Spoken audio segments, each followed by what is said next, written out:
ठाकुर हमरे रमण बिहारी, हम हैं रमण बिहारी के। ठाकुर हमरे रमण बिहारी, हम हैं रमण बिहारी के। ठाकुर हमरे रमण बिहारी, हम हैं रमण बिहारी के। ठाकुर हमरे रमण बिहारी, हम हैं रमण बिहारी के। साधु सेवा धर्म हमारा, कामन दुनियादारी से। साधु सेवा धर्म हमारा, कामन दुनियादारी से। साधु सेवा धर्म हमारा, कामन दुनियादारी से। साधु सेवा धर्म हमारा, कामन दुनियादारी से। कोई भला कहे चाहे बुरा कहे, हम हो चुके रमण बिहारी के। कोई भला कहे चाहे बुरा कहे, हम हो चुके रमण बिहारी के। कोई भला कहे चाहे बुरा कहे, हम हो चुके सद्गुरु प्यारे के। कोई भला कहे चाहे बुरा कहे, हम हो चुके सद्गुरु प्यारे के। ठाकुर हमरे रमण बिहारी, हम हैं रमण बिहारी के। ठाकुर हमरे रमण बिहारी, हम हैं रमण बिहारी के। साधु सेवा धर्म हमारा, कामन दुनियादारी से।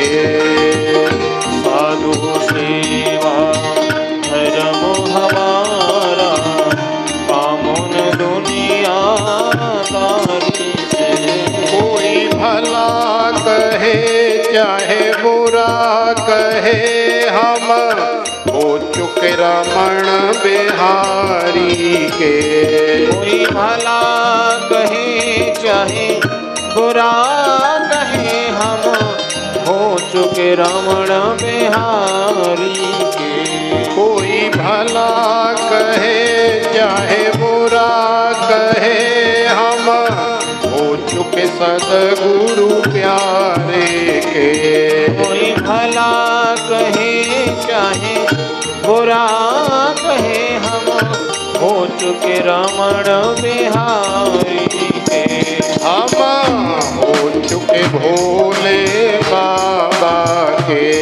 हम हो चुके भोले बाबा के। हम हो चुके गौरा मैया के। हम हो चुके गौरा मैया के। हम हो चुके हनुमत प्यारे के। हम हो चुके हनुमत प्यारे के। हम हो चुके अवध बिहारी के। हम हो चुके अवध बिहारी के। हम हो चुके रमण बिहारी के। हम हो चुके अवध बिहारी के। हम हो चुके राधा रानी के। हम हो चुके राधा रानी के। हम हो चुके यमुना मैया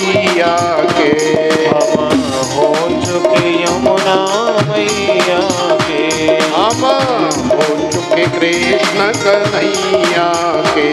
हम हो चुके कृष्ण कन्हैया के। हम हो चुके गैया मैया के। हम हो चुके गैया मैया के। हम हो चुके रमण बिहारी के। हम हो चुके रमण बिहारी के। हम हो चुके सदगुरु प्यारे के। हम हो चुके सदगुरु प्यारे के। हम हो चुके सदगुरु प्यारे के। हम हो चुके सदगुरु प्यारे के। हम हो चुके रमण बिहारी के। हम हो चुके रमण बिहारी के। हम हो चुके रमण बिहारी के। हम हो चुके रमण रमण बिहारी के। बोलिए रमण बिहारी लाल की जय हो। थोड़ी गूंज ज्यादा आ रही है, क्लैरिटी आवाज में जो होनी चाहिए वो कम आ रही है, गूंज ज्यादा आ रही है। श्री राधे श्री राधे श्री राधे। जय जय श्री राधे श्याम। परम सौभाग्य का विषय है, परम हर्ष का विषय है। मानव जीवन का जो सर्वोत्कृष्ट फल है या लाभ है वो केवल और केवल भगवान श्री हरि की श्रीमद् भागवत कथा ही है, जिसका परम लाभ अभी हम लोग जाहिदपुर पिंड अबाना मुकेरियां पंजाब में बैठ करके उठा रहे हैं। और ये परम लाभ हमें प्रदान किया है हमारे कैलाशपति शंभो महादेव बाबा भोले बाबा ने। उन्हीं का परम पावन प्रांगण, उन्हीं की परम पावन सन्निधि छत्र छाया, उनके चरणार बिंद में बैठ करके भगवान की भागवत कथा श्रवण करने का जो सौभाग्य मिला है, ये निश्चित ही इस बात का प्रमाण है या इस बात का ये सूचक है कि आज हमारे ऊपर भोले बाबा की ही कृपा हुई है। क्योंकि भोले बाबा की कृपा के बिना, भोले बाबा की दया के बिना महाराज भागवत कथा का मिलना संभव नहीं है, असंभव है। भगवान की कोई भी कथा हो भोले बाबा की कृपा से ही प्राप्त होती है। और आज निश्चित ही भोले बाबा की कृपा करुणा हमारे ऊपर, हमारे घर परिवार के, हमारे जीवन के ऊपर महाराज बरस रही है। तो प्रेम से बोलो राधे राधे। और वैसे भी ये आयोजन किसी एक प्राइवेट घर का या परिवार का नहीं होता है। प्रतिवर्ष भोले बाबा ने ही इसका शुभारंभ किया और भोले बाबा ही इसके यजमान हैं, भोले बाबा ही करने वाले हैं और भोले बाबा ही कराने वाले हैं। तो उन्हीं की कृपा करुणा से ये श्रीमद् भागवत कथा का आयोजन प्रतिवर्ष पिछले 4-5 वर्षों से निरंतर चल रहा है। ये उन्हीं की कृपा का परिणाम है। यदि हम लोग ऐसा सोचें कि ये हमारी मेहनत का, हमारे पुरुषार्थ का या हमारे कर्म का फल है, हम लोग इसमें सहयोग करते हैं, हम लोग इसमें कुछ दान दक्षिणा देते हैं, शायद इसलिए ये आयोजन होता है। अरे नहीं भैया, यदि ऐसा हम लोग सोच रहे हैं तो ये बिल्कुल भी गलत है, ये निराधार है। क्योंकि हमारा जीवन, हमारा शरीर, हमारा कर्म ये हमारे हाथ में नहीं है, ये भी भोले बाबा के ही हाथ में है। उन्होंने ही कबहु के कर करुणा नर देही देत ईस बिनु हेतु स्नेही। उन्होंने ही कृपा करके हमें ये मानव शरीर दिया और मानव शरीर देने के बाद इस संसार में घर दिया, परिवार दिया, जमीन जायदाद, संतान, बाल बच्चे दिए और उन्हीं की कृपा से नौकरी लगी या बिजनेस व्यापार हुआ या जो भी मेहनत मजदूरी करते हैं ये उन्हीं की कृपा का परिणाम है। तो जो भी यहाँ संभव हो रहा है उसमें एकमात्र हमारे भोले बाबा ही कारण है, वही हेतु है। तो सबसे पहले भोले बाबा के हृदय में ही श्रीमद् भागवत कथा आती है और हजारों लाखों वर्षों तक भोले बाबा ही श्रीमद् भागवत कथा का या अमर कथा का रसास्वादन करते हैं और उसके बाद में भगवान श्री हरि के आदेशानुसार श्री नारद जी महाराज के माध्यम से और गौरा मैया को निमित्त बना करके भोले बाबा के हृदय से जन कल्याणार्थ इस भागवत कथा को निकाला जाता है या इसका प्रसाद भोले बाबा की कृपा प्रसादी सारे संसार को दिलवाई या दी जाती है। तो इस तरह से इस कथा का शुभारंभ होता है। भोले बाबा के चरणों में, मैया गौरा के चरणों में बारंबार हम लोग प्रणति कर रहे हैं, प्रणाम कर रहे हैं। कहते हैं कि इरादे रोज बनते हैं मगर टूट जाते हैं, इरादे रोज बनते हैं मगर टूट जाते हैं। और भैया पिंड अबाना की कथा में वही आते हैं जिन्हें हमारे भोले बाबा बुलाते हैं, जिन्हें हमारे श्याम सुंदर सरकार बुलाते हैं। जीवन बहुत सुंदर है लेकिन क्या करूं मुझे जीना नहीं आता। जीवन बहुत सुंदर है लेकिन क्या करूं मुझे जीना नहीं आता। भगवान की भागवत कथा में बहुत रस है, बहुत आनंद है, लेकिन क्या करूं महाराज मुझे पीना नहीं आता, मुझे पीना नहीं आता। तो जब तुम्हें पीना नहीं आता तो इसीलिए तो भोले बाबा भगवान की भागवत कथा का रसास्वादन हमें प्रति वर्ष कराते हैं ताकि हम लोग कथा का पान करना सीख जाएं। क्यों सीख जाएं?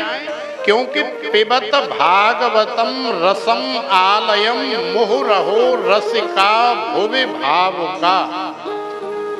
श्रीमद् भागवत की कथा एक ऐसा रस है जो बड़ा ही मीठा है, बड़ा ही मधुर है। जैसे गन्ने का रस पीने में कितना मीठा लगता है, कितना मधुर लगता है, जैसे आम रस, जैसे अनानास का रस या मौसमी का रस या जितने भी रस हैं संसार में, चाहे वो काम रस हो, चाहे चाम रस हो, चाहे राम रस हो और चाहे वो आम रस हो, ये सारे ही रस हमें बड़े अच्छे लगते हैं, बड़े बढ़िया लगते हैं। ऐसे ही इन समस्त रसों से ऊपर भी एक रस है। जैसे एक होता है सुख और दूसरा होता है आनंद और तीसरा होता है परमानंद और चौथा सबसे ऊपर होता है ब्रह्मानंद। तो भैया ऐसे ही इन संसार के सारे रसों से उत्कृष्ट, इन संसार के सारे रसों से ऊपर यदि कोई रस है तो उस रस का नाम है श्रीमद् भागवतामृतम। माने श्रीमद् भागवत रूपी रस, जिसे पीने से हमारी तृप्ति हो जाती है, जिसे पीने से हमारी संतुष्टि, तुष्टि, पुष्टि हो जाती है। अन्यथा संसार के कितने भी उपाय कर लो, संसार के कितने भी रसों का पान कर लो, लेकिन हमारी तृष्णा कभी भी समाप्त नहीं होती। संसार के किसी भी रस को कितनी भी अनलिमिटेड मात्रा में जीवन में ले आओ, लेकिन कभी भी उससे हमारी प्यास या उससे हमारी भूख नहीं बुझती। हमेशा लालायित रहते हैं, हमेशा तृष्णावान रहते हैं। यदि हमें कोई शांति प्रदान कर सकता है, यदि हमें कोई संतोष दे सकता है, यदि हमें कोई तृप्त कर सकता है या ब्रह्मानंद में लीन कर सकता है, तो महाराज वो एकमात्र रस है श्रीमद् भागवत की कथा। तो प्रेम नाल बोलो राधे राधे। इसलिए कहा गया है कि पिबत भागवतम रसम आलयम मुहुरहो रसिका भुवि भावुका। भाग्योदयेन बहु जन्म समर्जितेन सत्संगमं च लभते पुरुषो यदा वै अज्ञान हेतु कृत मोह मदांधकार नाशम विधाय ही तदोदयते विवेकः। अरे एक जन्म का नहीं, 2 जन्म का नहीं, 10, 20, 50 या 100 जन्म का नहीं, हमारे अनंत जन्मों के भाग्यों का जब उदय होता है, तब जाकर के हमें सत्संग की, तब जाकर के हमें हरि कथा की प्राप्ति होती है। और फिर उसी सत्संग से, उसी हरि कथा से हमारे अंदर विवेक की प्राप्ति होती है, हमारे अंदर हमें ज्ञान की प्राप्ति होती है, और उसी ज्ञान से, उसी विवेक से हमारे जीवन का कल्याण होता है, या हमारे जीवन का कल्याण रूपी मार्ग जो है प्रशस्त होता है। इसलिए पिबत भागवतम रसम आलयम मुहुरहो रसिका भुवि भावुका। अरे महाराज कितनी बार पिए, पिछले साल भी पी रहे थे, उससे पहले भी पी रहे थे, उससे पहले भी पी रहे थे। यहाँ दाएं बाएं पिंड में भी हो जाती है कथा, तो महाराज वहाँ भी पी आते। यहाँ गालड़िया में हो जाती है, यहाँ रैली में हो जाती है, यहाँ दगन में हो जाती है, तो महाराज वहां भी पी आते। अब कितनी बार पिए, तो महापुरुषों ने कहा कि मुहुरहो रसिका भुवि भावुका। एक बार नहीं, जीवन पर्यंत तुम जितनी बार भी पियोगे, तुम्हें उतनी बार एक अलग आनंद आएगा, एक अलग रस आएगा। और जिसने ऐसा कह दिया या सोच लिया कि अरे महाराज अब बस करो, बहुत हो गया, 10 बार पी लिया, 20 बार पी लिया, अरे नहीं भैया, असली प्यासा या असली रसिक तो वही माना जाता है जो आखिरी सांस तक भागवतामृत का या भगवत रूपी गुणानुवाद का रसास्वादन करता रहता है। इसलिए जब तक सांस है, जब तक जीवन है, जितनी बार सत्संग मिले, जितनी बार कथा मिले, जितनी बार कीर्तन मिले, कभी भी अघाओ मत, कभी भी आलस मत करो, प्रमाद मत करो। जहां भी मौका मिले महाराज वहीं जाकर के जितना हो सके उतना पान कर लो, क्योंकि यही जीवन का सार है और यही असली परम लाभ है। बाकी संसारयम दुखालयम अशाश्वतम अनित्यम असुखम, इस संसार को भोग करके हमने बहुत देख लिया, लेकिन अनुभव किया कि संसरति इति संसारः, माने जैसे आंखों के देखते देखते सांप सरक जाता है, जैसे प्रातः काल का बनाया हुआ भोजन शाम को खाने योग्य नहीं रहता है, घर में लाया गया बढ़िया से बढ़िया फल भी 2-4 दिन से ज्यादा नहीं चलता है, मुट्ठी में ली गई बालुका माने ब्रज रज या रेती भी 2-4 मिनट बाद मुट्ठी खोल करके देखा तो सारी की सारी सरक जाती है, निकल जाती है। बिल्कुल ऐसे ही ये संसार है। हम इस संसार को कितना भी झप्पी में लेने की कोशिश करें, कितना भी इसे बांधने का प्रयास करें, घर में भरने का प्रयास करें, लेकिन महाराज ये संसार हमारे कब्जे में नहीं आता है, ये संसार हमारी मुट्ठी में नहीं आता है। और सारे जीवन प्रयास करते करते करते करते हम लोग मर जाते हैं, लेकिन संसार का कुछ भी नहीं बिगाड़ पाते और ना ही संसार को हम अपने घर में समेट पाते। तो ऐसा क्यों होता है? ऐसा इसलिए होता है कि महापुरुषों ने पहले ही बता दिया है कि ये संसार जो है संसरति इति संसारः, भैया ये संसार जो है सरकता ही रहता है, समय आगे चलता ही रहता है, बढ़ता ही रहता है। इसलिए इस संसार को समेटने का या संचय करने का या संग्रह करने का प्रयास मत करो, ज्यादा से ज्यादा प्रयास करना है तो सत्संग को अपने जीवन में, अपने घर में लाने का प्रयास करो। उसी से कल्याण होगा, उसी से हमारे जीवन में दिन दूनी रात चौगुनी महाराज तरक्की भी होगी। फिर तुम जो चाहोगे तुम्हें मिलेगा, गाड़ी भी मिलेगी, बंगला भी मिलेगा, शादी ब्याह भी होगा, बाल बच्चे भी होंगे, धन दौलत भी मिलेगी। क्यों मिलेगी? क्योंकि जब हम त्रिलोकाधिपति जगदाधिपति माने जो सारी त्रिलोकी का स्वामी है, जब उनके चरणों में ही हमने लगन लगा दी, लौ लगा दी और उसी के चरणों में जब हमने अपने आप को सरेंडर कर दिया, तो भैया ये संसार की माया कहीं उसके चरण से दूर थोड़े ही है, वो उसके चरणों में ही है। लेकिन हम लोग क्या करते हैं कि माया माया सब कोई भजे पर माधव भजे न कोई, जे कदाप माधव भजे तो माया चेरी होए।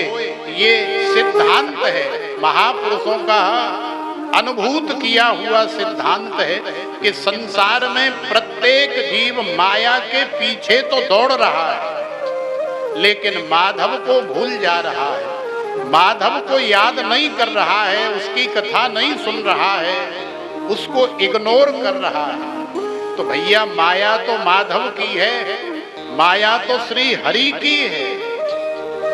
यदि आप श्री हरि से माधव से विमुख हो जाओगे तो इस माया को कितना भी पकड़ने का प्रयास करो, ये माया तुम्हारे हाथ नहीं आएगी।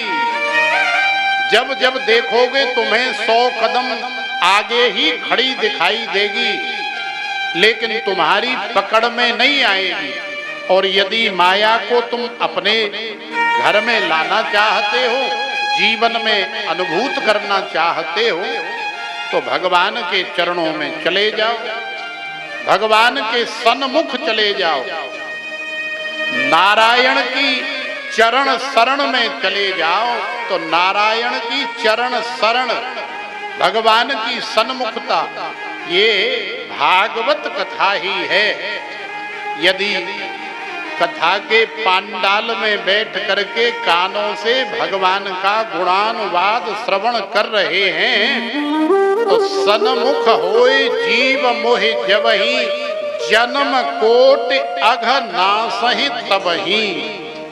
भगवान ने कहा है कि जैसे ही जीव मेरे सन्मुख आता है, जैसे ही जीव मेरे सामने आता है, मैं उसी समय उसके अनंत जन्मों के पापों को, अघों को जला करके नष्ट कर देता हूं। और भैया सिद्धांत है कि पुण्य बिना सुख होए नहीं, होए न दुख बिनु पाप। ये सिद्धांत है कि यदि हमारे किसी जन्म के अघ पाप हमारे आड़े आ रहे हैं तो जीवन में दुख होगा ही होगा, और यदि हमारे किसी जन्म के पुण्य हमारे आगे आड़े आ रहे हैं तो जीवन में महाराज हर तरह का सुख होगा ही होगा। इसलिए भगवान के सन्मुख चले जाओ तो सारे पाप जल करके भस्म हो जाएंगे, और फिर जब पाप ही नहीं रहेंगे तो फिर तो भैया पुण्य का प्रताप होना ही होना है, और फिर तो हमारे जीवन में सुख होना ही होना है। क्योंकि ये सिद्धांत है, अभी दिन है तो रात होनी ही होनी है, और यदि रात है तो दिन होना ही होना है। प्रातः काल है तो महाराज दोपहरी भी होगी, और यदि दोपहरी है तो महाराज शाम भी होगी। तो यही नियम है, यही सिद्धांत है। तो श्रीमद् भागवत की कथा हम लोग श्रवण करने के लिए बैठे हैं, इसलिए विशेष रूप से सावधान होकर के श्रवण करें, आनंद लें। आज कथा का प्रथम दिवस है, और प्रथम दिवस में आप जानते हैं बहुत सारी तैयारियां होती हैं, वो चाहे मंच की हो, वो चाहे सजावट की हो, और वो चाहे मंगल कलश शोभा यात्रा की हो। तो बहुत सारी तैयारियां होती हैं जो प्रथम दिवस में पूरी की जाती हैं, और साथ में महाराज कथा का भी श्रवण करते हैं। तो पहले दिन थोड़ा सा प्रेशर ज़्यादा रहता है, थोड़ी टेंशन ज़्यादा रहती है, थोड़ा वर्क काम भी थोड़ा ज़्यादा रहता है। लेकिन दूसरे दिन से तो फिर हमें क्या करना है, फिर तो समय से कथा सुनना है, और समय से घर जाना है, समय से खाना पीना है, आनंद लेना है। तो चूंकि आज पहला दिन है तो हम लोग प्रातः काल से ही सब लोग लगे हुए हैं और अभी कथा का आनंद ले रहे हैं। तो मंगल कलश शोभा यात्रा में भी हम सब लोग सम्मिलित हुए। मंगल कलश शोभा यात्रा भी बड़ी धूमधाम के साथ में निकाली गई। छोटा सा पिंड है, छोटा सा हम लोगों का ये गांव है, बहुत ज़्यादा बड़ा गांव नहीं है, बहुत ज़्यादा बड़ा पिंड नहीं है, लेकिन फिर भी प्रति वर्ष यहाँ कथा का विशाल आयोजन होता है। 8 दिन का ये विशाल आयोजन होता है, जिसमें महाराज नित्य कथा भी होती है, और नित्य 8 दिन तक भोले बाबा की कृपा से लंगर प्रसादी भी अनवरत चलती है, अखंड चलती है। वहाँ किसी प्रकार का ऐसा सिस्टम नहीं है कि केवल 100 लोग खाएंगे या 50 खाएंगे या 200 खाएंगे या 500 खाएंगे। अरे नहीं, कथा के बाद जैसे ही लंगर खुलता है तो महाराज 100 खाओ, 200 खाओ, 500 खाओ या 1000 प्रसादी पाओ। तो लंगर का भी बड़ा सुंदर सिस्टम है, और लंगर भोले बाबा की कृपा से चल रहा है। तो आज प्रथम दिवस, तो आइए गणेश जी महाराज को प्रणाम कर लें, क्योंकि गौरा मैया के लाला को मनाएंगे तो निश्चित ही हमारा मंगल होगा, कल्याण होगा।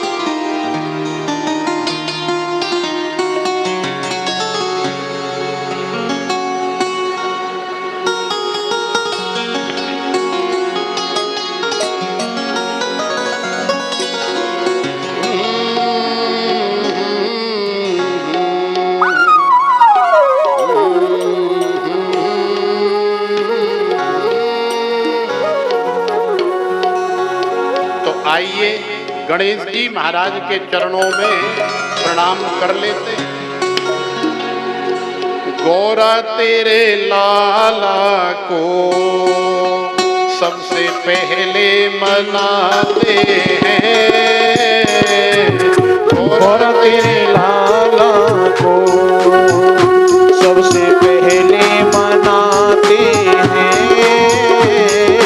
गौरा तेरे लाला को सबसे पहले मनाते हैं। गौरा तेरे लाला को सबसे पहले मनाते हैं। भोला तेरे लाला को सबसे पहले मनाते हैं। भोले तेरे लाला को सबसे पहले मनाते हैं। गंगा जल लाते हैं, चरण धुलाते हैं। गंगा जल लाते हैं, चरण धुलाते हैं। गंगा जल लाते हैं, चरण धुलाते हैं। गंगा जल लाते हैं, चरण धुलाते हैं। गौरा तेरे लाला को चौकी पे बिठाते हैं। गौरा तेरे लाला को चौकी पे बैठाते हैं। गौरा तेरे लाला को सबसे पहले मनाते हैं। गौरा तेरे लाला को सबसे पहले मनाते हैं।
पहनाते हैं।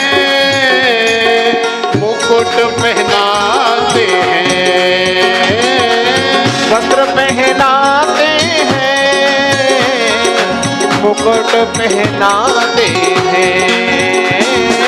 वस्त्र पहनाते हैं, मुकुट पहनाते हैं। वस्त्र पहनाते हैं, मुकुट पहनाते हैं। मुकुट पहना करके, मुकुट पहना करके हम तिलक लगाते हैं। मुकुट पहना करके हम तिलक लगाते हैं। गौरा तेरे लाला को सबसे पहले मनाते हैं। गौरा तेरे लाला को सबसे पहले मनाते हैं। गौरा तेरे लाला को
बनाते हैं, मोदक बनाते हैं,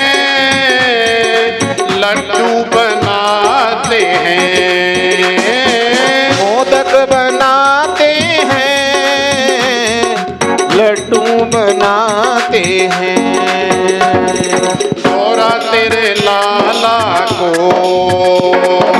गौरा तेरे लाला को हम भोग लगाते हैं, गौरा तेरे लाला को हम भोग लगाते हैं, गौरा तेरे लाला को सबसे पहले मनाते हैं, गौरा तेरे लाला को सबसे पहले मनाते हैं, गौरा तेरे लाला को।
दीपक जलाते हैं, कुमकुम लगाते हैं,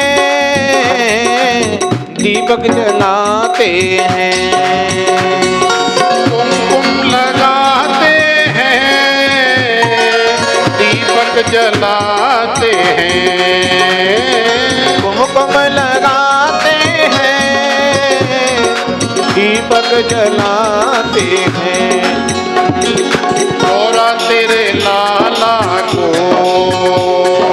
गौरा तेरे लाला को हम झूला झूलाते हैं, गौरा तेरे लाला को हम झूला झूलाते हैं, गौरा तेरे लाला को सबसे पहले मनाते हैं, अरे गौरा तेरे लाला को सबसे पहले मनाते हैं, भोला तेरे लाला को सबसे पहले मनाते हैं, गौरा तेरे लाला को सबसे पहले मनाते हैं, गौरा तेरे लाला को सबसे पहले मनाते हैं,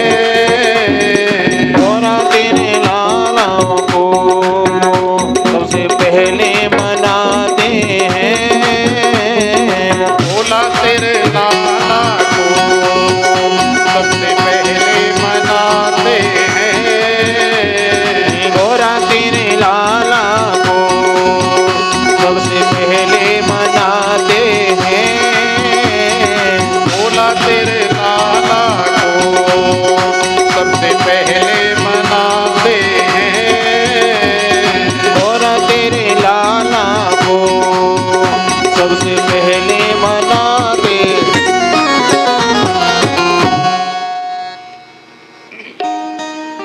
जय जय श्री राधे श्याम। तो गौरा तेरे लाला को सबसे पहले मनाते हैं।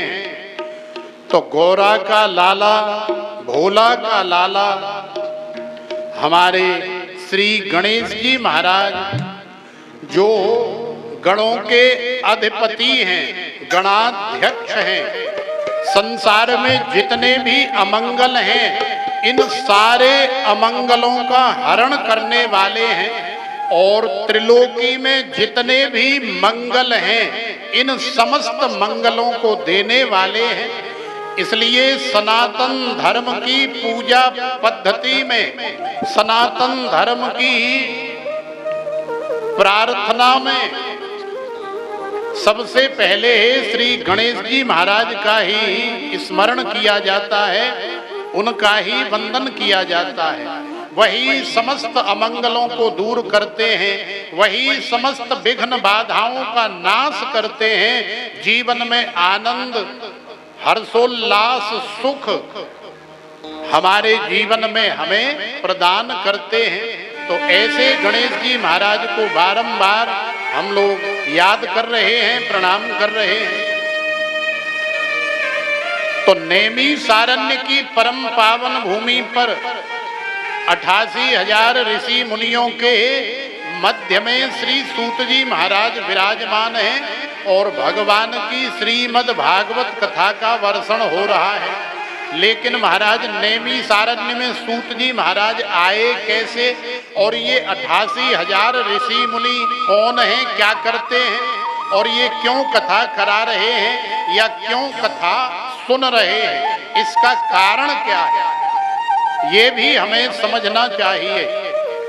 तो देखो, उत्तर प्रदेश के सीतापुर जिले में एक नेमी सारण्य क्षेत्र है। नेमि से निमिषः क्षेत्रे ऋषयः शौनकादयः सत्रम स्वर्गाय लोकाय सहस्र सममासत। या नेमि से सूतमासीनम अभिवाद्य महामतिम कथामृत रसास्वादः कुशलः शौनको ब्रवीत। तो नेमि सारण्य में ये 88,000 ऋषि मुनि रहते हैं, और इन्हीं 88,000 ऋषि मुनियों का प्रतिनिधित्व करने वाले सबसे वरिष्ठ ऋषि हैं श्री शौनक जी महाराज।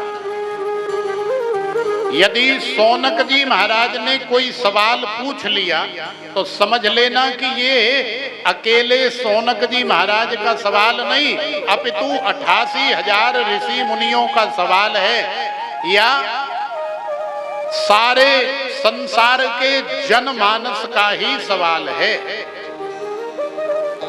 तो भैया, ये शौनकादि 88,000 ऋषि मुनि सतगृहस्थ संत हैं, इनके बाल बच्चे भी हैं, ये मेहनत भी करते हैं, पुरुषार्थ भी करते हैं, भगवान का पूजन करते हैं, भजन करते हैं।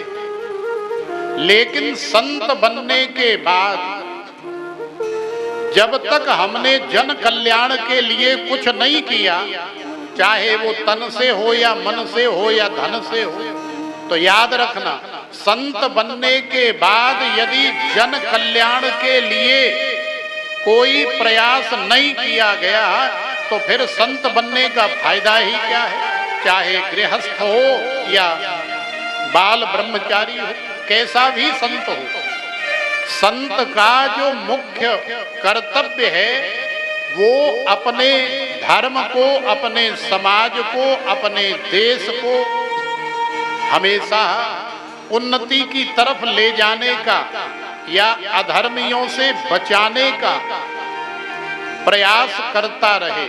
समाज का उत्थान, कल्याण, मंगल कौन सा उपाय करने से, कौन सा कार्य करने से हो सकता है, बस यही सोचता विचारता रहे और इसके लिए महाराज तत्पर होता रहे, वही वास्तव में संत है।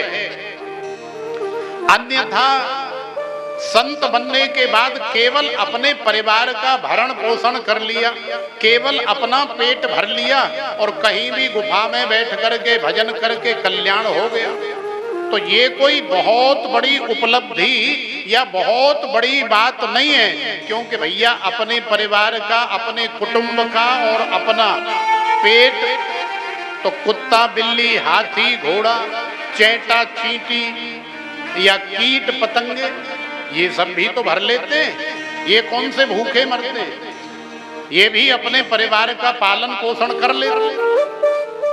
लेकिन भगवान ने हमें मानव बनाया, भगवान ने हमें नर शरीर दिया और उसमें भी हमें संतत्व प्रदान किया, साधु बनाया, संत बनाया। तो भैया हमें जन कल्याण के लिए प्रयास करना चाहिए और वही प्रयास, वही कार्य नैमिषारण्य में बैठे हुए 88,000 ऋषि मुनियों ने किया कि कोई ऐसा उपाय किया जाए, कोई ऐसा काम, कोई ऐसा विचार किया जाए कि सारे संसार का कल्याण हो। भैया संसार का कल्याण कैसे हो, इसी पर चर्चा चल रही है। इसी को लेकर के आज नैमिषारण्य के समस्त ऋषि मुनि एकत्रित हुए, इकट्ठे हुए, जिनकी संख्या है 88,000 ऋषि मुनि विचार कर रहे हैं। कोई कुछ कह रहा है, कोई कुछ कह रहा है, कोई कुछ कह रहा है, लेकिन किसी की भी समझ में नहीं आ रहा है कि ऐसा कौन सा उपाय करें जिसे करने से सारे संसार का लाभ हो, कल्याण हो। समझ में नहीं आ रहा, लेकिन भैया प्रयास तो कर रहे हैं। और जो प्रयास करता है, जो अभ्यास करता है, जो पुरुषार्थ करता है, भगवान उसकी मदद करते हैं, भगवान उसे सहारा देते हैं। और वही हुआ, क्योंकि परहित बस जिनके मन माही, तिन कहूं जग दुर्लभ कछु नाही। जिनके हृदय में दूसरे का भला करने की, कल्याण करने की, मंगल करने की या दूसरे को सहारा देने की भावना आ जाती है या वास करती है, ऐसे प्रत्येक नर नारी के ऊपर भगवान प्रसन्न हो जाते हैं। और भगवान प्रसन्न हो गए। भगवान ने कृपा करके श्री सूत जी महाराज के कृपा पात्र शिष्य श्री महर्षि वेद व्यास जी के कृपा पात्र शिष्य श्री सूत जी महाराज को नैमिषारण्य में 88,000 ऋषि मुनियों के मध्य में भेज दिया। बोलिए सूत जी महाराज की जय हो। सूत जी महाराज आ गए। सूत जी महाराज को देख करके उन 88,000 ऋषि मुनियों ने उनका स्वागत किया, वंदन अभिनंदन किया, जय जयकार करी। लेकिन सूत जी महाराज की उम्र है केवल 21 वर्ष। तो सूत जी महाराज को संकोच हो गया, लज्जा हो गई। अरे महाराज ये आप क्या कर रहे हैं? अरे महाराज आप हमारी जय जयकार क्यों कर रहे हैं? अरे आप हमें हाथ क्यों जोड़ रहे हैं? अरे महाराज आप हमसे निवेदन क्यों कर रहे हैं? हम कल परसों के बालक हैं महाराज, हमारी उम्र तो देखो महाराज, और आप अपनी उम्र देखो महाराज। तो नैमिषारण्य में रहने वाले इन 88,000 ऋषि मुनियों की उम्र कितनी है? किसी की 1 लाख वर्ष है, किसी की 2 लाख, किसी की 5 लाख, किसी की 10 लाख और किसी की महाराज करोड़ों लाख। और किसी ऋषि मुनि की उम्र तो इतनी है कि जिनके जीवन में न जाने कितने इंद्र बदल गए, लेकिन वो नहीं बदले। और किसी ऋषि मुनि की उम्र तो इतनी है महाराज कि जिनके जीवन में न जाने कितने ब्रह्मा जी बदल गए, लेकिन वो नहीं बदले। किसी की उम्र तो महाराज इतनी है कि जिनके जीवन में न जाने कितनी चतुर्युगियां बदल गई, लेकिन महाराज वो नहीं बदले। तो इतनी बड़ी बड़ी उम्र वाले ऋषि मुनियों को देख करके सूत जी महाराज को संकोच हो गया, सूत जी महाराज को बड़ी लज्जा आई। लेकिन ऋषि मुनियों ने समझाया कि देखो भैया सूत जी, छोटा होने में या बड़े होने में उम्र कोई मायना नहीं रखती है। संसार में असली बड़ा कौन होता है, असली छोटा कौन होता है, इसे हमें समझ लेना चाहिए। संसार में धन वृद्धा बल वृद्धा आयु वृद्धास्तथैव च ते सर्वेपि ज्ञान वृद्धाश्च किंकिरा शिष्य किंकिरा। संसार में भैया कोई थोड़ा सा धन में बड़ा होता है, संसार में कोई थोड़ा सा बाहुबल में बड़ा होता है, संसार में कोई थोड़ा सा उम्र में भी बड़ा होता है। तो क्या जिसके पास पैसा है वो बड़ा है? क्या जिसके पास बाहुबल है, जो पहलवान है, वो बड़ा है? या जिसकी उम्र ज्यादा है वो बड़ा है? तो शौनकादि ऋषियों ने कहा कि नहीं, संसार की दृष्टि से ये बड़े हो सकते हैं, लेकिन आध्यात्मिक दृष्टि या भगवत दृष्टि, यदि आध्यात्मिक दृष्टि से देखा जाए तो महाराज किंकिरा शिष्य किंकिरा, जो भी भगवान के चरणों में वास्तव में लगा हुआ है, जो भगवान की कथा का प्रेमी है, रसिक है, उसकी उम्र चाहे 10 वर्ष की हो, 5 वर्ष की हो, 20 वर्ष की हो, या 50, 100 या लाख हजार वर्ष की हो, महाराज वही वास्तव में बड़ा है।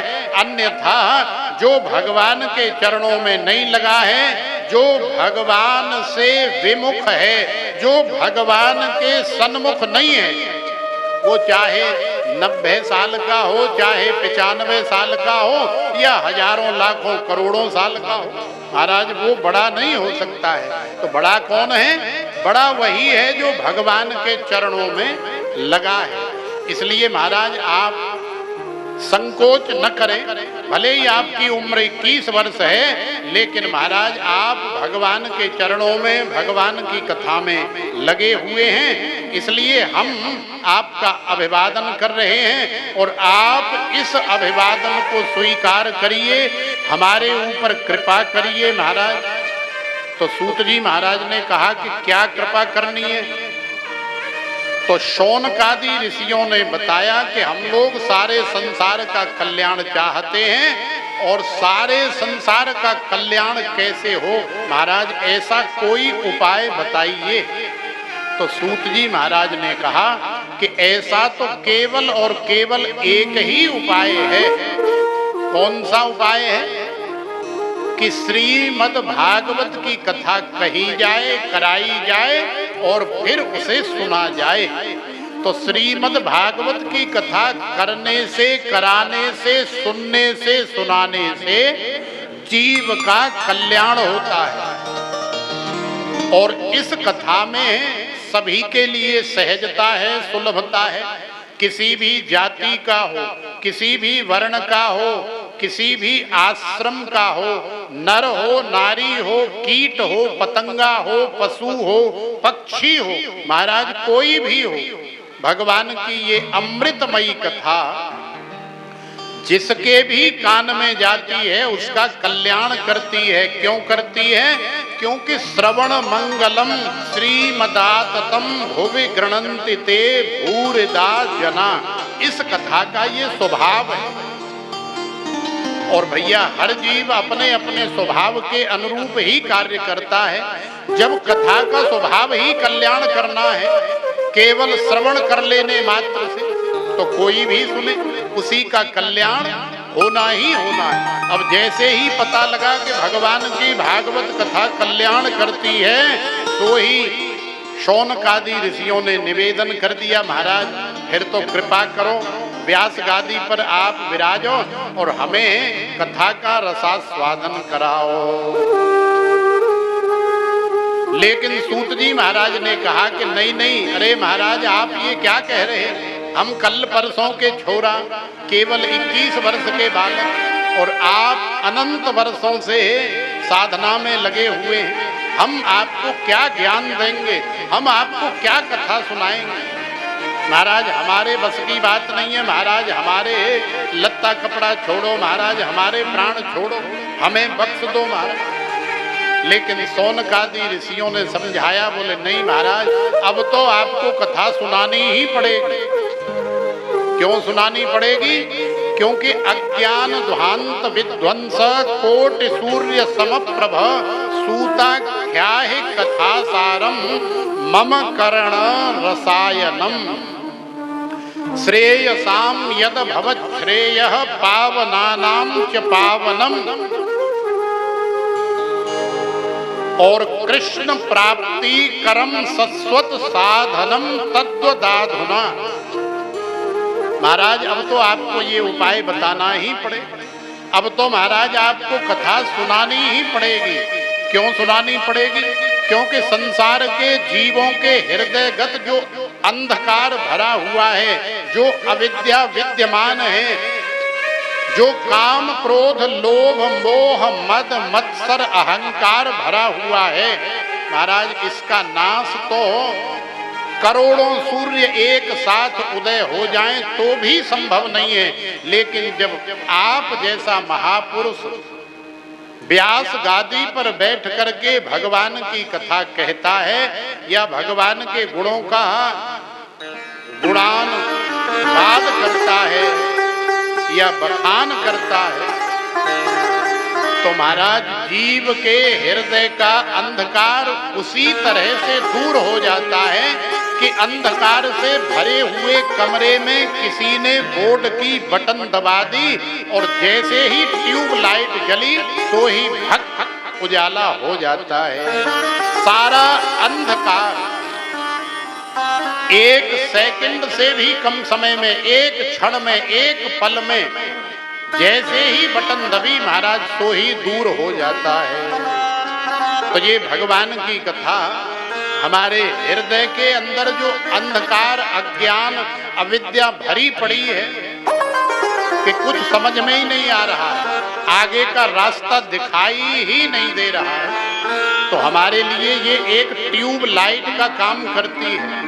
ये ज्ञान प्रदीपः पुरा, ये ज्ञान रूपी प्रदीप है, माने दीपक है। जैसे ही अंधकार से भरे हुए कमरे में दीपक प्रज्वलित होता है सो ही अंधकार नष्ट हो जाता है। तो ये ज्ञान प्रदीपः पुरा श्रीमद् भागवत को कहा गया है कि ये ज्ञानमय प्रदीप है, तो इसे अपने जीवन में हमें ले आना चाहिए। अब तो महाराज आपको कथा सुनानी ही पड़ेगी। और महाराज चिंता करने की आवश्यकता नहीं है। क्यों? क्योंकि चिंता मणिर लोक सुखम सुरद्रुहु स्वर्ग संपदम प्रयच्छति गुरु प्रीतो वैकुंठम योग दुर्लभम। संसार में यदि किसी को चिंता मणि नामक मणि प्राप्त हो जाए तो वो उस मणि के प्रभाव से या सहारे से अपने मानव जीवन की सारी चिंताओं का हरण कर सकता है, नाश कर सकता है। यहाँ तक कि उसके पुण्य से, प्रताप से स्वर्ग की संपदा को भी प्राप्त कर सकता है। स्वर्ग में हजारों लाखों वर्षों तक रह सकता है। लेकिन महाराज यदि कोई चाहे कि उस चिंतामणि से हमें भगवत प्राप्ति हो जाए, वैकुंठ मिल जाए या भगवान का दर्शन हो जाए या भगवान की अनुभूति हो जाए, तो संभव नहीं है। ये कब संभव होता है? जब आप जैसे महापुरुष व्यास गादी पर विराजमान हो करके भगवान की कथा का गायन करते हैं, तो महाराज आपके श्री मुख से निकलने वाला भागवत कथा का एक एक शब्द श्री कृष्ण ही है, एक एक शब्द भगवान ही है। वो प्रविष्टः करणरंध्रेण स्वानाम भाव सरोरुहम धुनोति समलम कृष्णः सलिलस्य यथा सरत। एक एक शब्द के रूप में भगवान हमारी भावना को, कामना को देख करके कान के माध्यम से हमारे हृदय में पधारते हैं और फिर जाकी रही भावना जैसी प्रभु मूरत देखी तिन तैसी, वैसा ही प्रकाश वैसी ही कृपा और दया हमें प्रदान करते हैं। तो ये संभव तभी होता है जब आप जैसे महापुरुष कथा का गायन करते हैं। तो श्री सूत जी महाराज को 88,000 ऋषि मुनियों ने प्रेम जाल में फंसा लिया, स्नेह के जाल में फंसा लिया। अब तो संसार का कल्याण महाराज होना ही होना है। तो सूत जी महाराज व्यासासीन हो गए, व्यास गादी पर बैठ गए और शौनकादि ऋषियों से कहा कि भैया चलो ठीक है, हम आपको कथा सुनाए दे रहे हैं, लेकिन हमारी भी एक शर्त है। क्या शर्त है?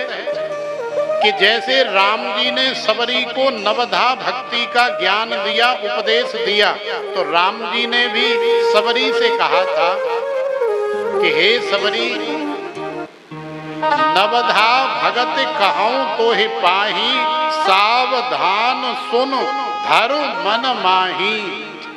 अब हम तुम्हें नवधा भक्ति का उपदेश प्रदान करने जा रहे हैं, तो सावधान हो जाओ।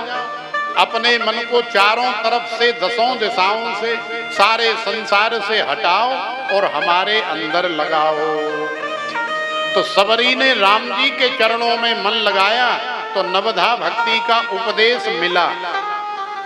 और यहाँ सूत जी महाराज ने कहा कि हे ऋषियों, सावधान तया शृणु, आप भी सावधान हो जाओ, भगवान का स्मरण कर लो, भगवान का ध्यान कर लो, हमारे साथ संसार से अपने मन को हटाओ।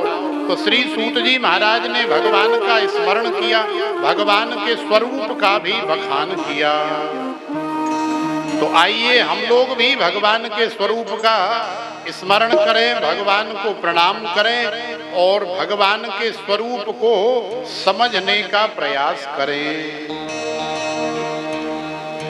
सच्चिदानंद रूपाय विश्वोत्पत्त्यादि हेतवे तापत्रय विनाशाय श्री कृष्णाय वयं नुमः। श्री कृष्णाय वयं नुमः। तो सूत जी महाराज ने कथा सुनाने से पहले भगवान को प्रणाम किया और भगवान को प्रणाम करते हुए भगवान के स्वरूप का भी बखान किया। कैसे हैं भगवान, ये हमें भी जान लेना चाहिए। भगवान सत घन है, चिद घन है, आनंद घन है। तो सत माने क्या होता है? सत माने त्रिकाला बाधित्वम सत्यत्वम, भूत में, भविष्य में, वर्तमान में, प्रेजेंट में, पास्ट में, फ्यूचर में। धोताएं दोपहर और सांझ माने तीनों कालों में जो एक रस रहता है, जिसकी सत्ता तीनों कालों में एक रस विद्यमान है, जो न घटता है, न बढ़ता है, न मोटा होता है, न पतला होता है, न छोटा होता है, न बड़ा होता है, न कहीं से आता है और न कहीं जाता है, जो तीनों काल में एक रस विद्यमान रहता है, वही वास्तव में सत्य है। तो ऐसा सत्य भैया संसार में क्या, सारी त्रिलोकी में यदि खोजने जाएंगे तो हमें क्या मिलेगा? एकमात्र भगवान ही मिलेंगे, या भगवान की कथा ही मिलेगी, जो पहले भी थी, आज भी है और आगे भी रहेगी। या भगवान पहले भी थे, आज भी हैं और आगे भी रहेंगे। बाकी तो और कुछ ऐसा समझ में नहीं आता या नजर में नहीं आता कि जो पहले था और आज है, या आज जो है वो आगे रहेगा, ऐसा संभव नहीं है। संसार बदलता रहता है। संसार की प्रत्येक वस्तु, प्रत्येक पदार्थ, वस्त्र, आभूषण या खाद्य सामग्री या प्रकृति माने संसार में सब कुछ बदल सकता है, लेकिन भगवान और भगवान की कथा नहीं बदलती। तो इसका मतलब ये है कि वास्तव में संसार में भगवान ही सत्य हैं, वास्तव में संसार में गोविंद ही सत्य हैं, या गोविंद की भागवत कथा ही सत्य है। अब दूसरी बात आती है महाराज चिद घन की। चिद माने प्रकाश, चिद माने चेतना। संसार में जितनी चेतना आपको दिखाई दे रही है, ये कोई और नहीं, चेतना के रूप में भगवान का ही अनुभव हो रहा है, दर्शन हो रहा है। समस्त जीवों के अंदर, समस्त प्रकृति के अंदर एकमात्र चिद चेतना भगवत स्वरूप ही है। या संसार में जो भी प्रकाश दिखाई दे रहा है वो सब भगवान ही है। ये जो सूर्य नारायण है यही गोविंद है, यही हरि है, यही माधव है। तीसरी बात आती है आनंद की। महाराज आनंद की परिभाषा वेद में, शास्त्र में, पुराण में कहीं नहीं मिलेगी। क्यों नहीं मिलेगी? क्योंकि आनंद कहने का, सुनने का, बोलने का या बखान करने का सब्जेक्ट या विषय है ही नहीं। तो आनंद क्या है? तो भैया आनंद तो हमारी अपनी अनुभूति का विषय है। अब हम लोग सैकड़ों की संख्या में या हजारों की संख्या में यहाँ कथा सुने तो प्रत्येक माता बहन भाई को एक अलग अलग आनंद की अनुभूति होगी। तो भैया ये आनंद तो हमारी प्राइवेट अनुभूति का मैटर है, मामला है। हमें कथा कहते हुए कितना आनंद आ रहा है ये हम आपको कैसे बता सकते हैं? या आपको कथा सुनते हुए घर भागने की पड़ी है या आनंद आ रहा है, ये हम कैसे जान सकते हैं? ये तो आपको ही पता होगा। तो आनंद यदि कथा सुनते हुए या भजन में नाचते झूमते हुए या जैसे भी आ रहा है तो ये आनंद भी कोई और नहीं। ये जब भी आनंद हमारे हृदय में उठता है या हिलोरे मारता है तो ये आनंद भी भगवान का ही स्वरूप है। ये आनंद भी गोविंद का ही स्वरूप है। ये आनंद भी भागवत का ही स्वरूप है। क्योंकि आनंद जब आता है तो मम गुण गावत पुलक शरीरा गद गद गिरा नयन बहनीरा तत्पर शुद्धिश्च गम्या लोक वल्लिंगेभ्यः। भैया आनंद कोई और नहीं, आनंद कोई संसार की वस्तु या पदार्थ नहीं, दुकान पर मिलने वाली कोई चीज नहीं। ये तो भगवान की पूजा करते हुए, आराधना करते हुए, सेवा करते हुए या कथा करते हुए जब हमारे हृदय में उठता है या प्रकट होता है तो समझ लेना कि भगवान ही तुम्हारे हृदय में प्रकट हो गए। क्योंकि आनंद कोई और नहीं, आनंद भगवान का ही स्वरूप है। बोलिए सच्चिदानंद भगवान की जय। तो सतघन, चिदघन, आनंद घन, ये तीनों ही स्वरूप भगवान के हैं। और जब सत चित आनंद इन तीनों को मिला दिया जाता है तो क्या बन जाता है? सच्चिदानंद। और हम लोग बात बात पर बोलते हैं कि बोल सच्चिदानंद भगवान की जय हो। तो भगवान के स्वरूप को हम लोगों ने समझ लिया। और कैसे हैं भगवान?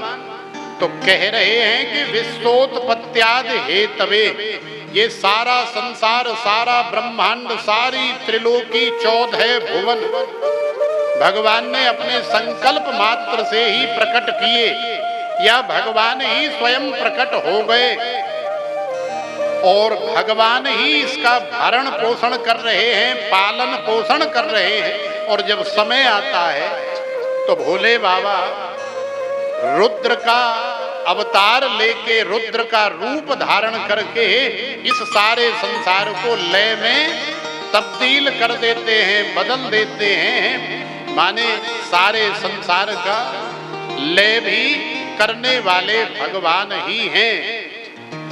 उत्पन्न करने वाले, पालन पोषण करने वाले, संहार लय करने वाले भी भगवान ही हैं। लेकिन हम लोग सोचते हैं कि ये संसार मैं चला रहा हूं, ये घर गृहस्थी को मैं चला रहा हूं। पत्नी सोचती है, ओ जी ज्यादा गल्ला न करो साडे नाल, जे किते तुहाडी जिंदगी दे विच मैं नहीं आई हुंदी ते फिर पता लगना सी तानू। जे कोई होर मिल गई हुंदी ना ते इन्ना कुटदी, इन्ना कुटदी, इन्ना कुटदी कि महाराज फिर चंदा तारे ही दिखाई दे जांदे तानू। ये ते शुक्र करो कि मैं इस घर दे विच बैठी हैं, इस वजह से ये घर चल रहा है, इस वजह से ये घर बचा हुआ है। ये ते तुहाडे बड़े भाग कि मैं तुहानू मिली, अन्यथा बड़ा माड़ा हाल होना सी। तो पत्नी घर में ये सोचती है कि घर मेरी वजह से चल रहा है, पति भी मेरी वजह से चल रहा है। कहीं यदि मैं नहीं हूं तो ये बंदे दा ते सारा चौपट हो जाना काम। एनू ते बुद्धि नहीं, एनू तो ज्ञान ही नहीं, न घर चलान दा ज्ञान, न पैसे कमान दा ज्ञान, न बच्चे सामन दा ज्ञान, एनू तो कोई ज्ञान ही नहीं। ये ते मैं बैठी है इत्थे ते काम चली जांदा। ते बंदा सोचदा है यार मैं इन्ना पढ़ा, इन्ना लिखा, सारी दुनिया दे विच इन्ना जा के काम करदा, नौकरी करदा, बिजनेस व्यापार करदा, लखां करोड़ां रुपए कमा कमा करके लेके आंदा। तो ये सोचती है कि घर में चला रही, और बंदा सोचता है कि घर में चला रहा। बस इसी बात को लेकर के कई बार तनातनी हो जाती। पति कहता है कि मेरी वजह से चल रहा है, पत्नी कहती है कि मेरी वजह से चल रहा है। पति कहता है यदि मैं चला गया ना, या जे किते मैं नहीं रहा तो फिर देखना तेनू तेरी औकात पता लग जानी। तो घरवाली कहती है कि जिनके पति नहीं है, या जो छोड़ के चले गए, या जो भगवान को पूरे हो गए, प्यारे हो गए, अरे उनके घर देखो तुमसे बढ़िया चल रहे हैं। कल्ली कल्ली जनानियां की करी जाती हैं, किन्ने घर चलाई जाती हैं, वधिया चल रहे, कोई गल नहीं। तो भैया ये जो गलत फहमी है हम दोनों की, पति पत्नी की, कि पत्नी सोच रही है कि घर में चला रही हूं, मेरी वजह से सब कुछ हो रहा है, और पति सोच रहा है कि मेरी वजह से सब कुछ हो रहा है। इस गलत फहमी को हमें कथा सुन करके दूर करना है, तभी तो मंगल होगा, तभी तो कल्याण होगा। क्योंकि यहाँ आया है कि विश्वोत्पत्त्याद हेतवे, संसार या घर गृहस्थी न तो पत्नी चला रही है और ना ही पति चला रहा है। तो कौन चला रहा है? भगवान चला रहे हैं, और भगवान ही वास्तव में चलाने वाले हैं। हम लोग तो निमित्त मात्र बने हुए हैं। जब प्रकृति चोट करती है, जब किसी का समय खराब होता है, या भगवान की कृपा की नजर जब हट जाती है ना हमारे घर से, तो महाराज फिर न घर पत्नी से चलता है और न पति से चलता है। और जब चल रहा होता है तो चलाने वाले एकमात्र भगवान ही होते हैं, उन्हीं की कृपा से घर चल रहा है। इसलिए घर में रहते हुए, सारे कार्य करते हुए पत्नी को भी नित्य भगवान का शुक्रिया अदा करना चाहिए, भगवान का धन्यवाद करना चाहिए, और पति को भी लाखों करोड़ों कमाते हुए भगवान का बार बार धन्यवाद, शुक्रिया, भगवान के प्रति कृतज्ञता ज्ञापित करनी चाहिए कि हे प्रभु, मेरी कोई हैसियत, मेरी कोई औकात नहीं, मेरी कोई ताकत नहीं लेकिन आपने कृपा कर रखी है मालिक मेहरबान, तो मेरे जैसा गधा पहलवान, ये आपकी कृपा से ही सब संभव हो रहा है। तो घर गृहस्थी और संसार चलाने वाले एकमात्र भगवान ही हैं, गोविंद ही हैं। और कैसे हैं भगवान? बोले तापत्रय विनाशाय। संसार में 3 प्रकार के ताप हैं, दैहिक दैविक भौतिक तापा, राम राज्य का हूं नहीं व्यापा। संसार में कोई तन दुखी, कोई मन दुखी, कोई धन बिन रहे तो उदास, और थोड़े थोड़े सब दुखी, सुखी राम के दास। संसार में भैया ये 3 प्रकार के ताप हैं, दैहिक दैविक और भौतिक। दैहिक ताप कौन सा है? शरीर में कोई भी A to Z रोग हो गया, ये दैहिक ताप है। दैविक ताप कौन सा है? दैविक ताप अभी देख लो, असमय बारिश हो जाना, भयंकर आंधी पड़ जाना, चल जाना, या ओले गले पड़ जाना, फसल का सत्यानाश हो जाना।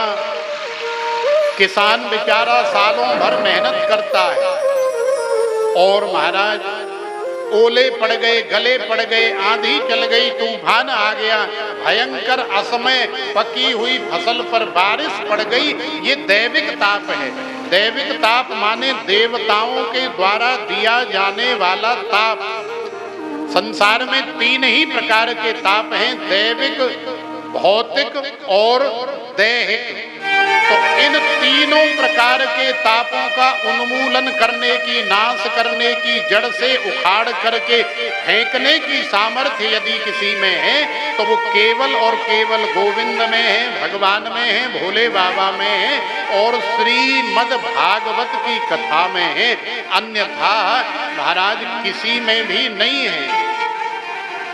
तो तापत्रय विनाशाय श्री कृष्णाय वयम नुमः।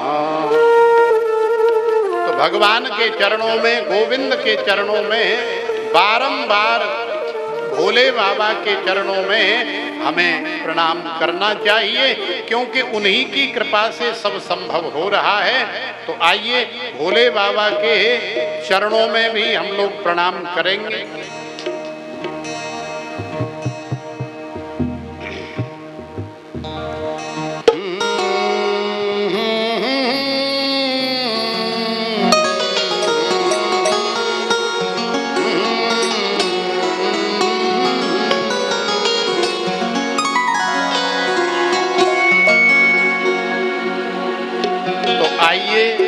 भोले बाबा के चरणों में प्रणाम कर लें, भोले बाबा को भी नमस्कार कर लें, क्योंकि भोले बाबा ही सब कुछ करने कराने वाले हैं।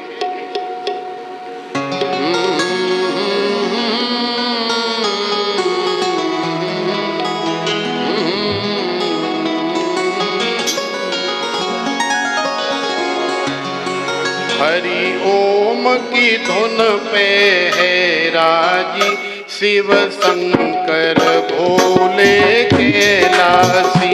हरि ओम की धुन पे है राजी, शिव शंकर भोले कैलासी। हरि ओम की धुन पे है राजी, शिव शंकर भोले कैलासी। हरि ओम की धुन पे है राजी, शिव शंकर भोले कैलासी। हरि ओम की धुन पे है राजी, शिव शंकर भोले कैलासी। हरि ओम की धुन पे है राजी, शिव शंकर भोले कैलासी। शिव शंकर भोले कैलासी। शिव शंकर भोले कैलासी। शिव शंकर भोले कैलासी। शिव शंकर भोले कैलासी। हरि ओम की धुन पे है राजी, शिव शंकर भोले कैलासी। हरि ओम की धुन पे है राजी, शिव शंकर भोले कैलासी।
हो रहा मंत्र पे राजी, शिव शंकर भोले कैलासी।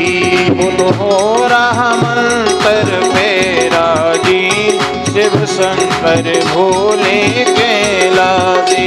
हरि ओम की धुन पे है राजी, शिव शंकर भोले कैलासी।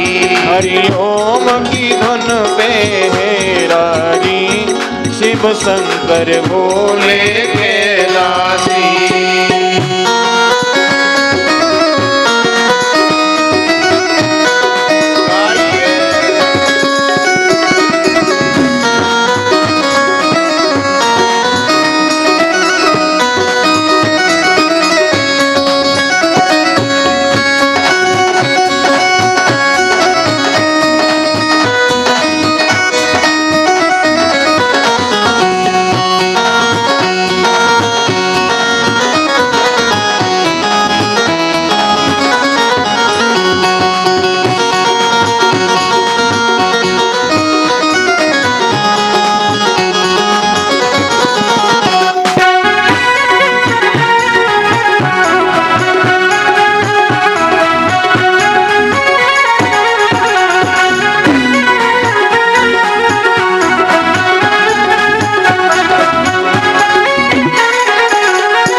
शिव शंकर भोले कैलासी। मृग की छाल पे है राजी, शिव शंकर भोले कैलासी। हरि ओम की धुन पे है राजी, शिव शंकर भोले कैलासी। हरि ओम की धुन पे है राजी, शिव शंकर भोले कैलासी।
चाहिए, भोले को लड्डू पेड़ाना चाहिए, भोले को लड्डू पेड़ाना चाहिए, भोले को लड्डू पेड़ाना चाहिए, भोले को लड्डू पेड़ाना चाहिए।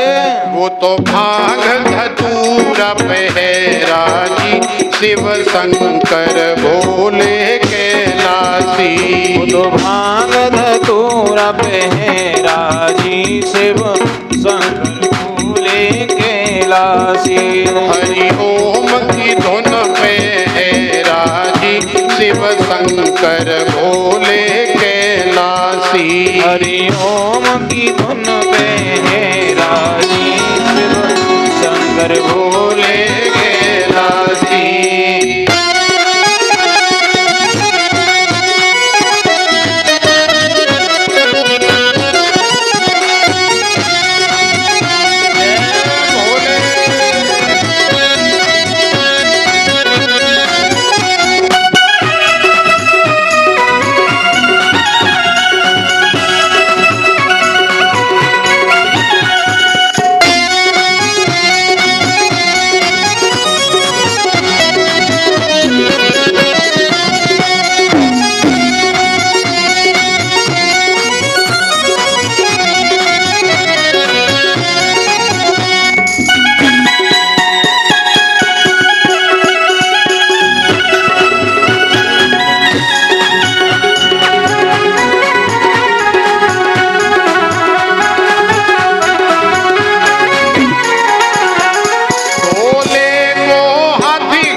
ऊपर है राजी, शिव शंकर भोले कैलासी।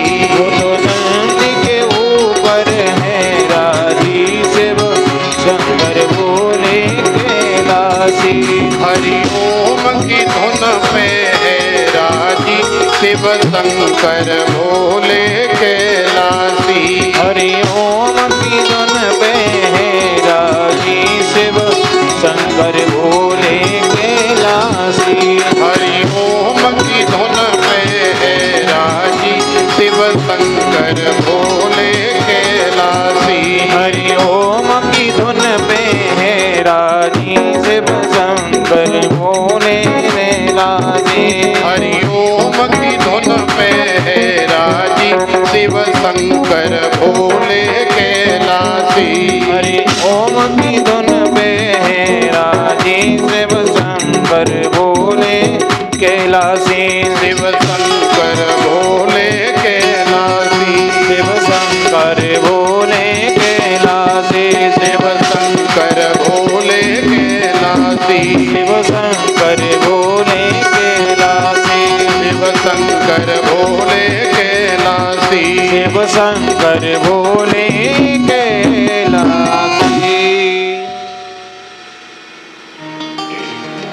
बोलिए श्री शिव शंकर भगवान की जय हो। जय जय श्री राधे श्याम। तो देखो हमारे भोले बाबा तो ऐसे ही हैं, केवल और केवल हरि ओम की धुन पे हैं राजी, शिव शंकर भोले कैलासी। भोले बाबा को कुछ भी नहीं चाहिए, केवल सीता राम नाम मिलना चाहिए, केवल हरि नाम मिलना चाहिए, केवल भगवान की भागवत कथा मिलनी चाहिए। इतने मात्र से ही भोले बाबा तृप्त रहते हैं, संतुष्ट रहते हैं और सारे संसार के ऊपर कृपा करुणा की बरसात करने के लिए हमेशा पुष्ट रहते हैं, तैयार रहते हैं। तो सूत जी महाराज ने भगवान गोविंद के स्वरूप का बखान किया, भगवान गोविंद का स्मरण किया, प्रणाम किया, हम सभी को भी कराया। तत्पश्चात कथा सुनाने से पूर्व सूत जी महाराज ने संसार का भी ज्ञान कराया।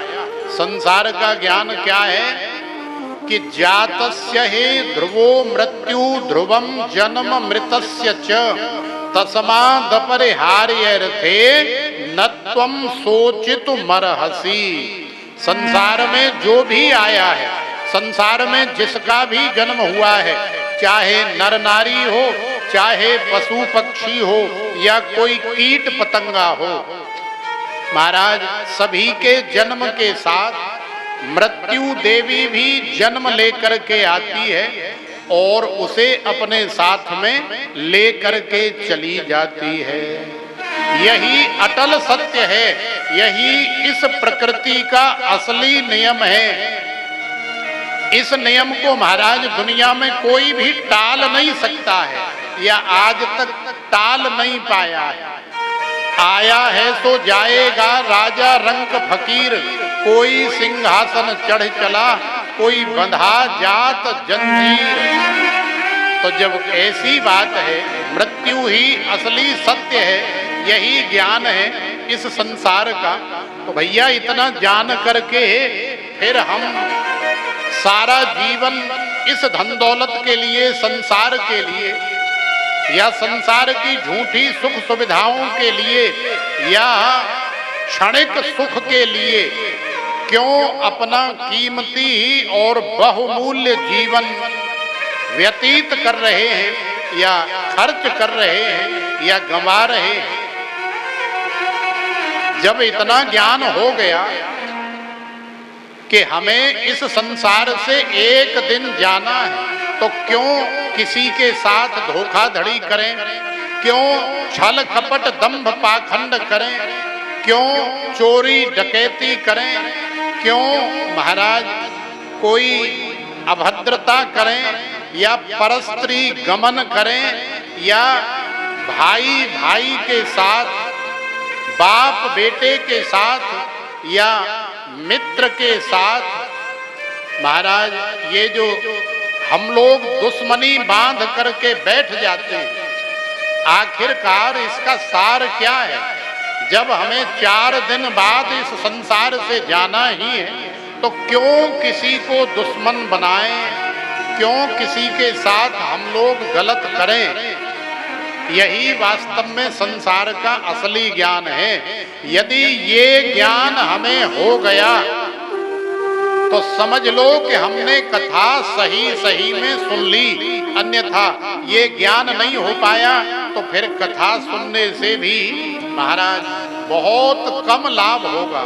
यदि ज्यादा से ज्यादा लाभ लेना है तो इस ज्ञान को तो हमें अपने अंदर बिठाना ही होगा, क्योंकि ये अटल सत्य है। काल व्याल मुख ग्रास त्रास निर्णास हेतवे श्रीमद् भागवतम शास्त्रम कलौ कीरेण भासितम, कीरेण शुकेन भासितम। भैया यही वास्तव में असली ज्ञान है। ये संसार एक अजगर सांप है। अजगर सांप क्या करता है? जंगल में मुंह खोल करके बैठ जाता है, और जो भी शिकार उसके नजदीक आता है वो उसे अपनी श्वास से खींच करके अपने मुख में ले लेता है और उसे अपना निवाला बना लेता है। जीव की मृत्यु हो जाती है। अजगर के मुख में जाने वाला कोई भी जीव हो वो मर जाता है। तो देखो महापुरुषों ने कहा कि ये संसार अजगर ही तो है। इस संसार में हम लोग ऐसा समझें कि हम एक संसार रूपी अजगर के मुख में बैठे हुए हैं। जीवन कब तक सुरक्षित है या हम लोग कब तक सुरक्षित हैं? जब तक ये संसार रूपी अजगर अपना मुख बंद नहीं कर लेता। जैसे ही मुख बंद करेगा सो ही हम लोग मर जाएंगे। तो भैया इस ज्ञान को भली भांति हमें जान लेना चाहिए कि इस भय से, इस डर से, इस मृत्यु रूपी या इस भव रूपी रोग से यदि हमें कोई मुक्ति दिला सकता है, यदि हमें कोई अभयता निर्भयता प्रदान कर सकता है, तो वो एकमात्र श्रीमद् भागवत की ही कथा है। एकमात्र भगवान गोविंद का गुणानुवाद ही है। क्योंकि काल व्याल मुख ग्रास त्रास निर्णास हेतवे और श्रीमद् भागवतम शास्त्रम कलौ कीरेण भासितम। जो भागवत कथा सुनता है भैया वो इस मृत्यु रूपी या भव रूपी भय से या रोग से दूर हो जाता है, बच जाता है। उसे ज्ञान हो जाता है कि हमें इस संसार से जाना तो है ही, तो फिर गंदे गंदे काम, निकृष्ट कर्म, दुराचार, अत्याचार, व्यभिचार या परस्त्री गमन इत्यादि महाराज हम क्यों करें? क्योंकि ऐसा करने से तो हमें नरक की प्राप्ति ही होगी। तो सूत जी महाराज ने संसार का ज्ञान कराया और संसार का ज्ञान कराने के बाद फिर कथा सुनाई कि देखो शौनकादि ऋषियों, ये उस समय की बात है। किस समय की बात है? जब राजा परीक्षित को श्राप लगा, और राजा परीक्षित को श्राप लगा तो महाराज राजा परीक्षित अपना सारा राजपाट त्याग करके मां भगवती गंगा के परम पावन तट पर चले गए। और जैसे जैसे ऋषि मुनियों को पता लगा तो लाखों की संख्या में ऋषि मुनि आए, राजा परीक्षित को सांत्वना दी।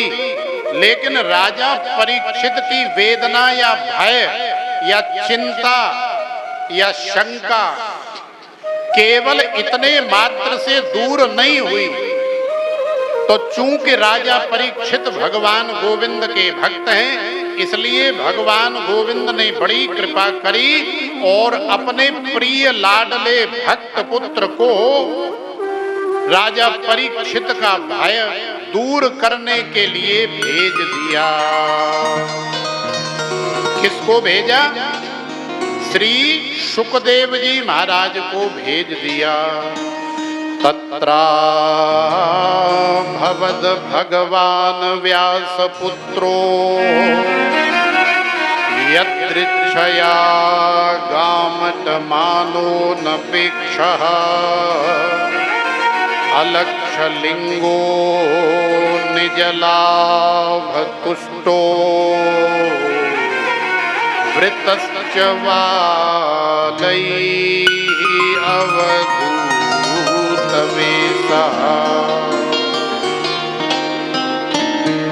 तो भगवान गोविंद ने श्री शुकदेव जी महाराज को भेज दिया। तत्रा भवद भगवान व्यास पुत्रो यदृच्छया गामट मानोनपेक्षः अलक्षलिंगो निज लाभ तुष्टो वृतश्च वालैः अवधूत वेषः। श्री शुकदेव जी महाराज ने राजा की शंकाओं का समाधान किया और आज जब कथा करने के लिए बैठे तो महाराज देवताओं को पता लगा और देवता लोग स्वर्ग से अमृत का कलश लेकर के दौड़े चले आए।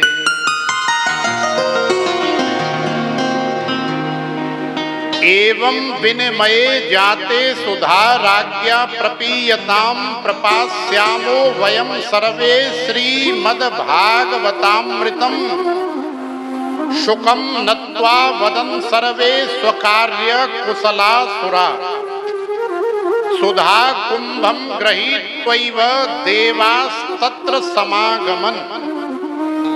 देवताओं ने श्री शुकदेव जी महाराज से कहा कि महाराज ये कथा हमें सुननी है, आप इस कथा का श्रवण हमें कराओ, इस राजा को यहाँ से हटाओ, इसके बदले में हम आपको बहुत बेशकीमती दक्षिणा प्रदान कर रहे हैं। कौन सी? सुधामृत, स्वर्ग में रखा हुआ अमृत का कलश जो सारी त्रिलोकी में और कहीं भी नहीं है। तो महाराज आप कथा के बदले में आप इसे रख लीजिए और ये सभी ऋषि मुनियों को, राजा को यहाँ से विदा कर दीजिए। हम आपकी कथा का आनंद लेंगे, हम भगवान की कथा का श्रवण करेंगे और दक्षिणा के रूप में महाराज ये स्वर्ग का बेशकीमती अमृत आपको प्रदान करेंगे। लेकिन सुखदेव जी महाराज सावधान हो गए। सुखदेव जी महाराज समझ गए कि शुकम नत्वा वदन सर्वे स्वकार्य कुशला सुरा। अरे न राजा ने पुकारा है न हमने बुलाया है, और वैसे भी स्वभाव से ये देवता लोग अपना काम बनाने में बड़े चालाक, बड़े दक्ष, बड़े चतुर होते हैं। तो महाराज जरूर कोई न कोई गड़बड़ है, माने ये हमें लोभ लालच दे करके भागवतामृत को खरीदना चाहते हैं, लेना चाहते हैं। जबकि इन मूर्खों को ये पता नहीं है कि क्व स्वधा क्व कथा लोके क्व काच क्व मणिर्महा ब्रह्मरातो विचार्यैवं तदा देवांजहासः अभक्तांस्तांश्च विज्ञाय न ददौस कथामृतम श्रीमद्भागवती वार्ता सुराणाम अपि दुर्लभा। देवताओं को श्री शुकदेव जी महाराज ने डांट लगाई, फटकार लगाई, दो चार खरी खोटी सुनाई। अरे कहाँ तुम्हारे स्वर्ग का अमृत और कहाँ मेरे गोविंद की कथा भागवतामृत। अरे कैसे बराबरी हो सकती है? मेरी दृष्टि में स्वर्ग का अमृत 10 रुपए की कांच की मणि है या कांच का कोई टुकड़ा है, और भगवान की कथा तो महाराज अमृत है, ये तो हीरा है, ये तो अनमोल है। इसकी संसार में कोई, इसे कौन कह सकता है, ये तो अनमोल है। इसका संसार में कोई मोल ही नहीं है, कौन इसका मोल दे सकता है। इसलिए जाओ, तुम्हारे अंदर भक्ति नहीं है, भाव नहीं है, श्रद्धा नहीं है, अन्यथा मोल भाव करने की बजाय कथा पांडाल में कहीं भी जहां जगह मिलती आकर के बैठ जाते, कथा का आनंद लेते। लेकिन तुमने मोल भाव किया, कथा को खरीदना चाहा, तो महाराज इस कथा को कोई खरीद नहीं सकता। इसलिए सुखदेव जी महाराज ने देवताओं को अभक्त समझा, श्रद्धा से रहित, भाव से रहित जान करके खरी खोटी सुना करके, डांट करके, फटकार करके भगाया। देवता लोग घबरा करके, डर करके भाग गए, ब्रह्मा जी से जा करके शिकायत कर दी। तो कहने का भाव ये है, इस कथा से हमें समझना चाहिए कि ये कथा इतनी साधारण नहीं है, ये कथा इतनी सहज नहीं है।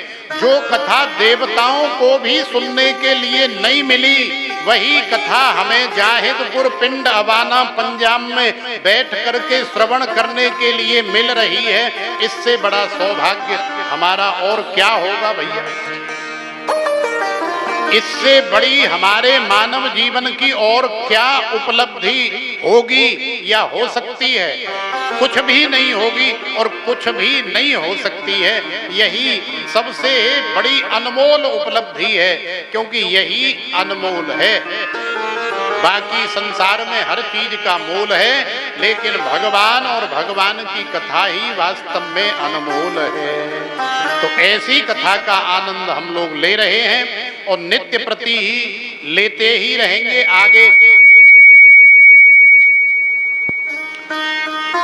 आगे आने वाले इन 6 दिनों में भी नित्य प्रति कथा का आनंद हम लोग लेते रहेंगे। और आज प्रथम दिवस के लिए इतना ही पर्याप्त है।